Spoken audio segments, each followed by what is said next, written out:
Добро ќе беше за тој човек, ако не беше се родил. Со денешниот Велики четврток започнува празнувањето на великденските празници. Уште пред изгрејсонце се бојадисуваат првите јајца во црвена боја, бидејќи се верува дека токму оваа боја ја означува Христовата крв. Храмовите и црквите низ државата утрово беа полни со верници, бидејќи се одржаа утрински литургии.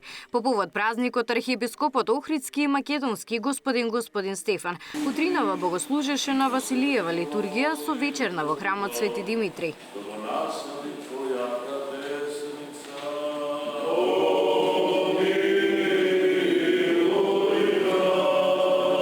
На Велики четврток е востановена тајната вечера. Тогаш се случила тајната вечера и всушност е востановена светата Евхаристија или причестувањето, затоа што Господ Исус Христос кога седел со апостолите на трпезата, го зел лебот, го прекршил и им рекол: ова е моето тело кое се прекршува за вас, за прошка на гревовите, и им го дал да јадат. Потоа зел од чашата вино, го благословил виното и им рекол: пите од неа сите, ова е мојата крв на новиот завет, која се пролева за вас, за мнозина, за прошка на гревовите. Великден е најголемиот и најубавиот христијански празник, велат граѓаните.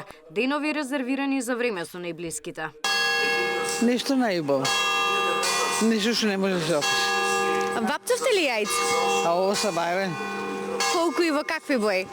По црвена боја, тоа значи воскреснување. Тоа е црвената. А после шарники направам. Дали бојадисувавте јајца? Да, секако, да. Апсолутно.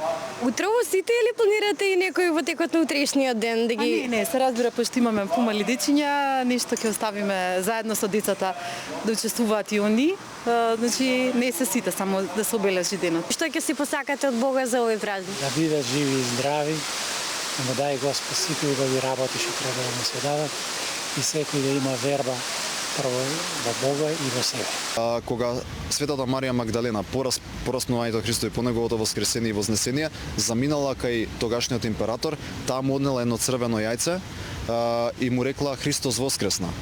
И во чест на тој настан, кога таа му соопштува дека Христос воскресна и му раскажала како бил распнат и слично, се востановило низ вековите понатаму во црквата да се фарбаат јајца, не случајно јајцето земено како предмет кој што се фарба, затоа што тоа символизира живот и символизира и воскресение и радост и така натаму. Утре Велики петок, строг пост. На овој ден Исус бил распнат.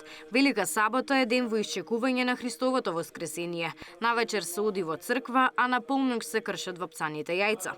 Во недела се мрси, бидејќи на тој ден Исус воскреснал, а верниците се поздравуваат со поздравот Христос воскресна и навистина воскресна.